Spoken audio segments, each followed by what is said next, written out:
இந்த 5 ஆண்டு காலம் நிறைவாக எல்லாவற்றையும் செய்துவிட்டு நானே உங்களிடத்திலிருந்து என்னை விட்டுவிடுங்கள் என்று விடைபெறுவேன். இந்த தொகுதியில் ஒன்று வச்சுக்கோ, இங்கே திருவள்ளுவர் யூனிவர்சிட்டி கொண்டு வந்தேன். நீங்கள் அது நினச்சிக்கிட்டு இருக்கிறீங்கன்னு. உலகத்தில் இருக்கிற பல்கலைக்கழகத்தில் எல்லாம் திருவள்ளுவர் யூனிவர்சிட்டி பேர் இருக்கு.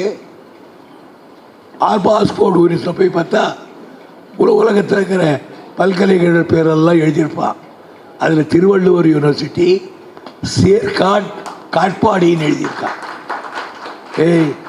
இந்த ஊர் பேரை ஹார்வர்டு யூனிவர்சிட்டி அமெரிக்காவில், லண்டனில், ஜெர்மனியில் அந்த பெயர்களை ஏற்றியவன் நான்.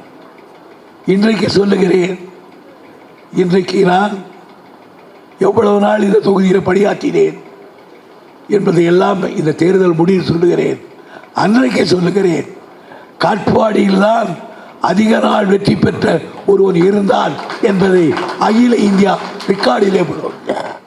நான் ஒன்று கேட்கிறேன், இவ்வளவு நாள் பழகியிருக்கிறேன், எதிர்கட்சிகளை யாரையாவது பழி வாங்கி இருக்கிறேனா? யார் மீதாவது கேஸ் போட்டு சொல்லி இருக்கிறேனா? இன்னும் சொல்ல போனால் உதவி இருக்கிறேன். யாரிடத்திலாவது காழ்ப்பு காட்டி இருக்கிறேனா? இல்லையே. என்னால் முடிந்த அளவுக்கு செய்திருக்கிறேன். ஆகையினால எந்த நிலையிலும் நீர் நேர்மை தவறாதவனாக இருந்திருக்கிறேன். என்னால் முடிந்த பணிகளை செய்திருக்கிறேன். கழகத்தினுடைய பணிகளை செய்திருக்கிறேன். கலைஞரோடு 53 வருஷம் அவரோடவே இருந்து அதை கற்றுக்கொண்டிருக்கிறேன். இன்றைக்கு தளபதியோடு இருந்து கொண்டிருக்கிறேன். ஆக இந்த தொகுதியில் உங்களோடு உங்களை பார்த்து நான் பார்த்த பிள்ளைகள் எல்லாம் வளர்ந்து 71 நான் பார்த்த குழந்தைகள் எல்லாம் பொள்ளக்குட்டி பெற்று இருக்கிறான். எந்த ஊருக்கு போனாலும் 4 பேரை சொல்லி கூப்பிடுவேன். அப்பேற்பட்டவனை எதிர்க்கிறதுக்கு காட்பாடியில் இருக்கிற எல்லா கட்சிக்காரர்களும் சம்மதம் தெரிவிச்சுட்டாங்க. அதனால வெளியூர்லேருந்து இம்போர்ட் பண்ணலான்னு ஒருத்தர் பண்ணியிருக்காங்களே, இது நியாயம்? நான் இந்த ஊரில் உங்களோடு வாழவில்லையா?